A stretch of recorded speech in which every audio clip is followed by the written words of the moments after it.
ನಾನು ಆಡುವ ಮಾತು ನಿಮಗೆ ಹಿತ ಅಂತ ಅನಿಸುತ್ತೆ ಅಂತಾದರೆ ನೀವೆಲ್ಲರೂ ಕೂಡ ಕೇಳಬೇಕು ಅಂತ ಸಿಂಹಾಸನದಲ್ಲಿ ಕೂತಿರುವಂತಹ ಮಯಾಸುರ ಹೇಳ್ತಾ ಇದ್ದಾನೆ. ನೀವೇನು ಮಾಡಬೇಕು? ನೀವೆಲ್ಲರೂ ಕೂಡ ಸತ್ಯೇ ದಮೇ ಚ ಧರ್ಮೇ ಚ ಮುನಿವಾದೇ ಚ ತಿಷ್ಠತ. ನೀವು ಸತ್ಯದಲ್ಲಿರಬೇಕು, ಇಂದ್ರಿಯ ನಿಗ್ರಹ ಮಾಡಿಕೊಂಡಿರಬೇಕು, ಧರ್ಮ ರಥರಾಗಿರಬೇಕು, ಆಸೆಗಳನ್ನು ಪರಿತ್ಯಾಗ ಮಾಡಬೇಕು. ಕಾಮಂಚ ಈರ್ಷ್ಯಾಂಚ ಕೋಪಂಚ ಅಸೂಯಾಂ ಸಂವಿಹಾಯ ಚ. ಆಸೆಗಳನ್ನು ಪರಿತ್ಯಾಗ ಮಾಡಿ, ಸಿಟ್ಟನ್ನು ಪರಿತ್ಯಾಗ ಮಾಡಿ, ಇನ್ನೊಬ್ಬರ ಮೇಲೆ ಹೊಟ್ಟೆ ಕಿಚ್ಚನ್ನು ಪಡದೇನೆ ಇರಬೇಕು. ಇಲ್ಲಿ ಶಾಂತಿ ಕರ್ಮಗಳೆಲ್ಲವೂ ಕೂಡ ಆಗಬೇಕು. ಈಶ್ವರಾರಾಧನೆ ನಡೆಯಬೇಕು, ಶಿವನ ಪೂಜೆ ವಿಶೇಷವಾಗಿ ಇಲ್ಲಿ ನಡೆಯಬೇಕು ಅಂತ ಅವನು ಹೇಳ್ತಾ ಇದ್ದಾನೆ. ಯಾರು ಕೂಡ ಜಗಳಾಡಬಾರದು. ಆ ರೀತಿಯಲ್ಲಿ ಹೇಳಿ ಶಿವಪಾರ್ವತಿಯರ ಪೂಜೆ ಮಾಡೋದಕ್ಕೆ ಅಂತ ಆ ಮಯಾಸುರ ಹೇಳ್ತಾ ಇದ್ದಾನೆ. ಅದೆಲ್ಲವೂ ಕೂಡ ಚೆನ್ನಾಗಿರಬೇಕು ಅಂತ ಹೇಳಿದ್ದಾನೆ. ಇವನು ಏನು ಮಾಡ್ತಾ ಇದ್ದರೂ ಕೂಡ ಕಲಿಪ್ರವೇಶ ಆಗಿಬಿಟ್ಟಿದೆ. ಕಲಿಪ್ರವೇಶ ಆದಿದ್ದರ ಪ್ರಭಾವ ನಿಧಾನಕ್ಕೆ ಪಟ್ಟಣದಲ್ಲಿ ಆವರಿಸಿಕೊಳ್ತಾ ಇದೆ. ದ್ವಿಷಂತಿ ಬ್ರಾಹ್ಮಣಾನ್ ಪುಣ್ಯಾನ್ ನ ಚಾರ್ಚಂತಿ ಹಿ ದೇವತಾ ಗುರುಂಚೈವ ನಮನ್ಯಂತೆ ಹ್ಯನ್ಯೋನ್ಯಂ ಚಾಪಿ ಚುಕ್ರುಧು.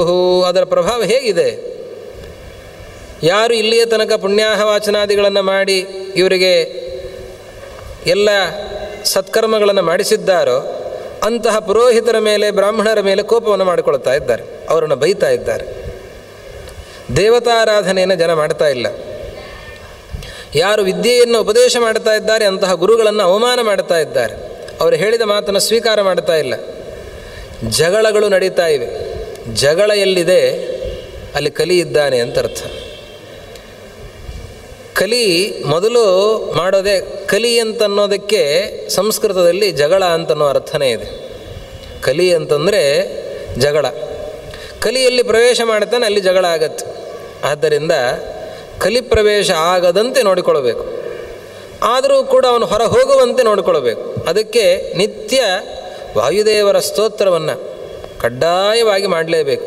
ವಾಯುದೇವರು ಗದಾಪಾಣಿಯಾಗಿ ಅವರು ಮಾತ್ರ ಅದಕ್ಕೆ ಸಮರ್ಥರಾದವರು. ಆ ಕಲಿಯನ್ನು ನಿಗ್ರಹ ಮಾಡೋದಕ್ಕೆ ಗದಾಪಾಣಿಯಾಗಿ ಅವನನ್ನು ಶಾಸನ ಮಾಡ್ತಾ ಇದ್ದಾರೆ. ಅದಕ್ಕೆ ವಾಯುದೇವರ ಸ್ತೋತ್ರವನ್ನು ಅವಶ್ಯವಾಗಿ ಮಾಡಲೇಬೇಕು. ವಾಯುಸ್ತುತಿಯನ್ನು, ಮಧ್ವನಾಮವನ್ನು ಪಠನ ಮಾಡಬೇಕು. ಅದನ್ನು ಪಠನ ಮಾಡೋದರಿಂದ ಕಲಿ ನಿಗ್ರಹ ಆಗತ್ತೆ. ಇಲ್ಲ ಅಂತಾದರೆ ನಮ್ಮ ಮನೆಯಲ್ಲಿಯೂ ಕೂಡ, ನಮ್ಮ ಮನಸ್ಸಿನಲ್ಲಿ, ನಮ್ಮ ಮನೆಯಲ್ಲಿ ಕಲಿ ನೆಲೆಸಿರ್ತಾನೆ. ಅಲಕ್ಷ್ಮಿ ಬರ್ತಾಳೆ.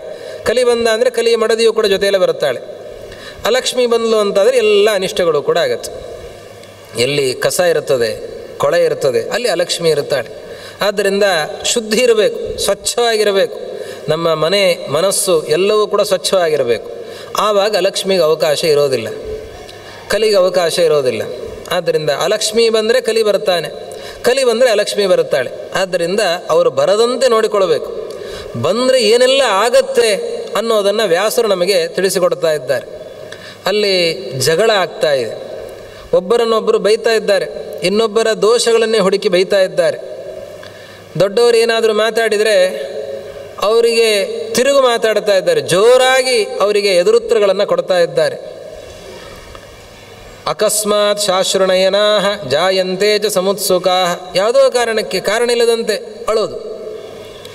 ಈ ಅಳು ಅಂತನ್ನೋದು ಅದು ಅನಿಷ್ಟ ಸೂಚಕ. ಅದು ಸುಮ್ಮನೆ ಅಳ್ತಾ ಇರೋದು, ಏನೋ ದುಃಖ ಆಯಿತು ಒಂದು ಸಣ್ಣ ಪುಟ್ಟ ಕಾರಣಗಳಿಗೆ ಅಳೋದು. ಆ ರೀತಿಯಲ್ಲಿ ಇದ್ದಾರೆ. ಮೂತ್ರಂ ಕೃತ್ವೋಪಸ್ಪೃಶಂತಿ ಚ ಅಕೃತ್ವ ಪಾದಧಾವನಂ.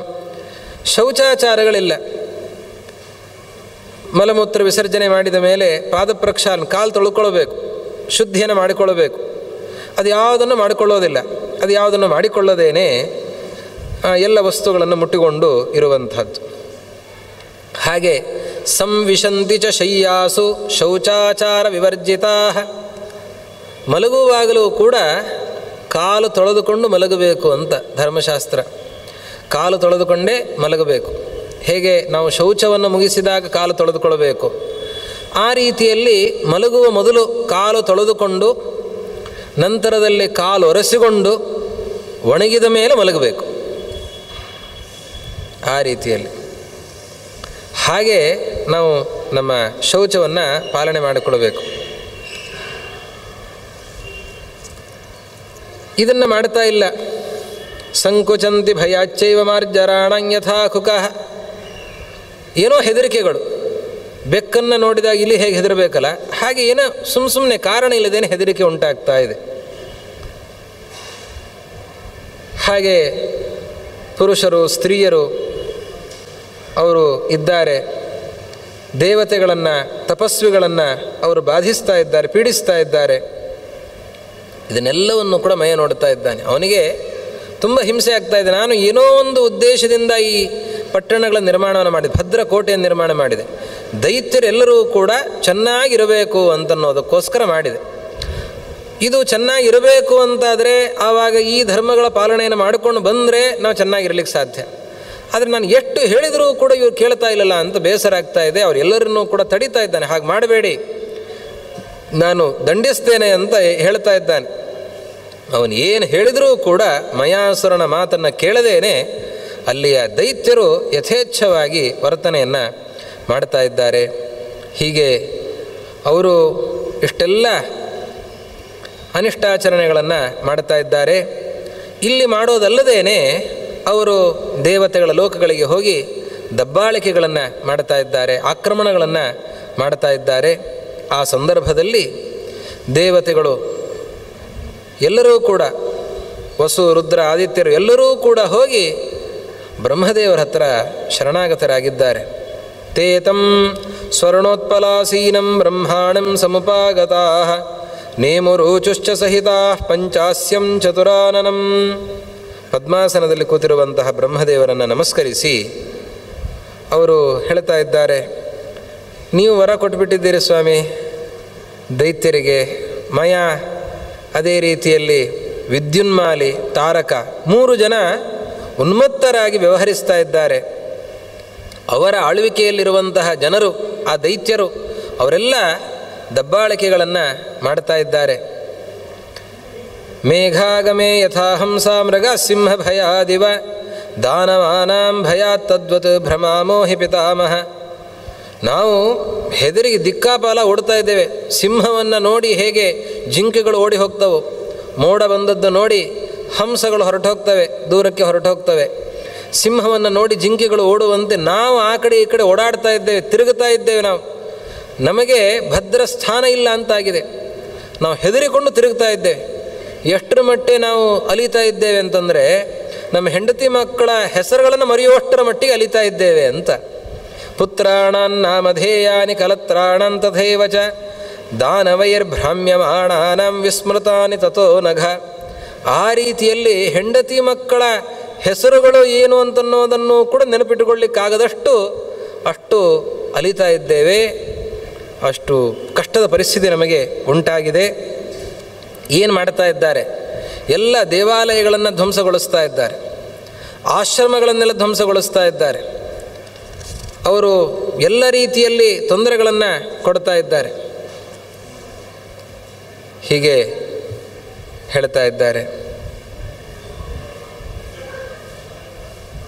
ನೀನು ಅದಕ್ಕೆ ಬ್ರಹ್ಮದೇವರ ಹತ್ರ ಕೇಳ್ತಾ ನೀವು ರಕ್ಷಣೆ ಮಾಡಬೇಕು ಅಂತ ಕೇಳಿದಾಗ ಆವಾಗ ಬ್ರಹ್ಮದೇವರು ಹೇಳ್ತಾರೆ, ಮಯಾಸುರನಿಗೆ ನಾನು ಒಂದು ವರವನ್ನು ಕೊಟ್ಟಿದ್ದೇನೆ. ಅವನ ಆ ಪಟ್ಟಣ 3 ಪಟ್ಟಣಗಳೇನಿವೆ ಅದನ್ನು ಒಂದೇ ಬಾಣದಿಂದ ಯಾರು ಭೇದಿಸ್ತಾರೆ ಅವರು ಆ ಪಟ್ಟಣಗಳನ್ನು ನಾಶಪಡಿಸಲಿಕ್ಕೆ ಸಾಧ್ಯ. ಆವಾಗ ಆ ಕೋಟೆಗಳೆಲ್ಲ ನಾಶ ಆಯಿತು ಅಂತಾದರೆ ಒಳಗಿನ ದೈತ್ಯರನ್ನು ನಿಗ್ರಹ ಮಾಡಲಿಕ್ಕೆ ಸಾಧ್ಯ. ಇದನ್ನು ಯಾರು ಮಾಡಲಿಕ್ಕೆ ಸಾಧ್ಯ? ಇದನ್ನು ಯಾರು ಮಾಡಬೇಕು ಅಂತ ದೇವತೆಗಳು ಬ್ರಹ್ಮದೇವರ ಹತ್ರ ಕೇಳಿದಾಗ ಬ್ರಹ್ಮದೇವರು ಹೇಳ್ತಾರೆ, ನಿಮ್ಮಲ್ಲಿ ಯಾವ ದೇವತೆಗಳಿಗೂ ಇದನ್ನು ಮಾಡಲಿಕ್ಕಾಗಲ್ಲ. ಯಾರಾದರೂ ಮಾಡ್ತೀರಾ ಇದನ್ನು? ನಿಮ್ಮಲ್ಲಿ ಯಾರಿಗೂ ಮಾಡಲಿಕ್ಕಾಗಲ್ಲ. ಇದನ್ನು ಮಾಡಬೇಕು ಅಂತಂದರೆ ರುದ್ರದೇವರು ಇದಕ್ಕೆ ಸಮರ್ಥರಾಗಿದ್ದಾರೆ. ಆದ್ದರಿಂದ ರುದ್ರದೇವರೇ ಇದನ್ನು ಏಕಂ ಮುಕ್ತ್ವಾ ಮಹಾದೇವಂ ಮಹೇಶಾನಂ ಪ್ರಜಾಪತಿಂ, ರುದ್ರದೇವರು ಈ ಕಾರ್ಯವನ್ನು ಮಾಡೋದಕ್ಕೆ ಸಮರ್ಥರಾಗಿದ್ದಾರೆ. ಸರಿ, ಹಾಗಾದರೆ ಎಲ್ಲರೂ ಕೂಡ ರುದ್ರದೇವರ ಹತ್ರ ಹೋಗೋಣ ಅಂತ ಎಲ್ಲ ದೇವತೆಗಳು ಕೂಡ ರುದ್ರದೇವರ ಬಳಿಗೆ ಬಂದು ಅಲ್ಲಿ ಪ್ರಾರ್ಥನೆಯನ್ನು ಮಾಡಿದ್ದಾರೆ.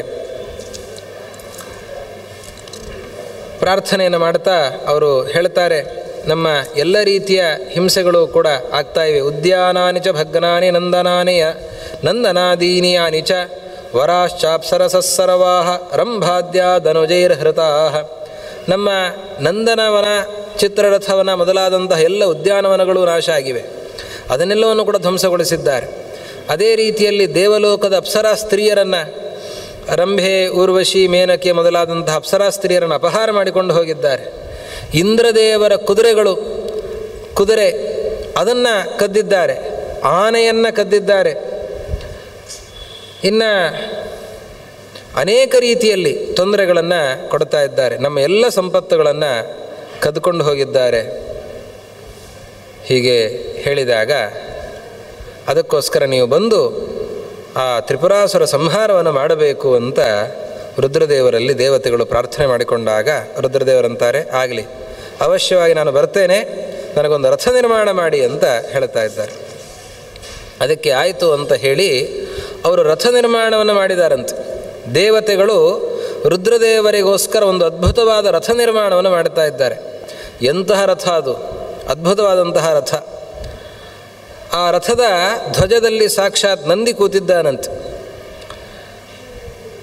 ಆಮೇಲೆ ಆ ರಥಕ್ಕೆ ಕುದುರೆಗಳಿಗೆ ಲಗಾಮ ಬೇಕಲ್ವ, ಅದಕ್ಕೆ ಸರ್ಪಗಳನ್ನು, ಆ ದಿವ್ಯ ನಾಗಗಳನ್ನೇ ಸೇರಿಸಿಕೊಂಡಿದ್ದಾರೆ.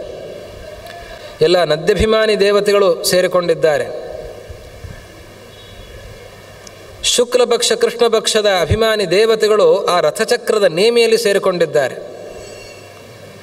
ವೇದಾಭಿಮಾನಿಗಳು ಕುದುರೆಗಳ ರೂಪವನ್ನು ಸ್ವೀಕಾರ ಮಾಡಿಕೊಂಡಿದ್ದಾರೆ. ಹೀಗೆ ಅದ್ಭುತವಾದಂತಹ ರಥ ನಿರ್ಮಾಣ ಆಗಿದೆ. ಧನುಸ್ಸು ಸಿದ್ಧವಾಗಿದೆ. ಧನುಸ್ಸಿನ ಹಗ್ಗ ಅದು ಸಾಕ್ಷಾತ್ ಪಾರ್ವತೀ ದೇವಿಯಲ್ಲಿ ನೆಲೆಸಿದ್ದಾರೆ.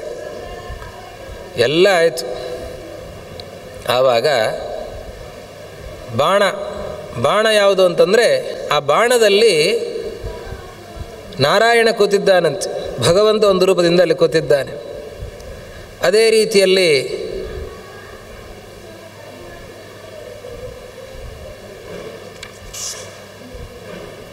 ಸ ಇಷು ವಿಷ್ಣು ಸೋಮಾಗ್ನಿ ತ್ರಿದೇವತಮಯೋಭವತ್. ಚಂದ್ರ ಕೂತಿದ್ದಾನೆ, ಅಗ್ನಿ ಕೂತಿದ್ದಾನೆ. ಅಂತಹ ದೇವತೆಗಳಿಂದ ಕೂಡಿರುವಂತಹ ಬಾಣ ಸಿದ್ಧವಾಗಿದೆ. ಬಿಲ್ಲು, ಬಾಣ, ಎಲ್ಲ ಆಯುಧಗಳು ಎಲ್ಲವೂ ಕೂಡ ಸಿದ್ಧ ಆಗಿದೆ. ಸಾರಥಿ ಯಾರು ಅಂತ ಕೇಳ್ತಾರೆ ರುದ್ರದೇವರು. ರಥ ಎಲ್ಲ ಚೆನ್ನಾಗಿದೆ, ಸಾರಥಿ ಯಾರು ಅಂತ. ಓ, ಸಾರಥಿ ಬೇಕಲ್ಲ, ಒಳ್ಳೆ ಸಾರಥಿ ಬೇಕು. ಯಾರ ಸಾರಥಿ ಅಂತ. ಸಣ್ಣ ಪುಟ್ಟ ಯಾರು ಸಾರಥಿಗಳು ಆದರೂ ಕೂಡ ಉಪಯೋಗ ಇಲ್ಲ. ಆವಾಗ ಬ್ರಹ್ಮದೇವರಂತಾರಂತೆ, ನಾನೇ ಸಾರಥಿ ಆಗ್ತೇನೆ ಅಂತ. ಬ್ರಹ್ಮದೇವರು ಸಾರಥಿಯನ್ನು ಮಾಡ್ತಾ ಇದ್ದಾರಂತೆ. ಬ್ರಹ್ಮದೇವರು ಸಾರಥಿ, ರುದ್ರದೇವರು ರಥಿಕರು, ನಾರಾಯಣನೇ ಸ್ವತಃ ಬಾಣದಲ್ಲಿ ಕೂತಿದ್ದಾನೆ. ಹೀಗೆ ಈ ಯುದ್ಧ ಹೊರಟಿದೆ. ಆ ರೀತಿಯಲ್ಲಿ ತ್ರಿಪುರಾಸುರ ಸಂಹಾರಕ್ಕೋಸ್ಕರ ರುದ್ರದೇವರು ರಥಾರೂಢರಾಗಿ ಹೊರಟಿದ್ದಾರೆ.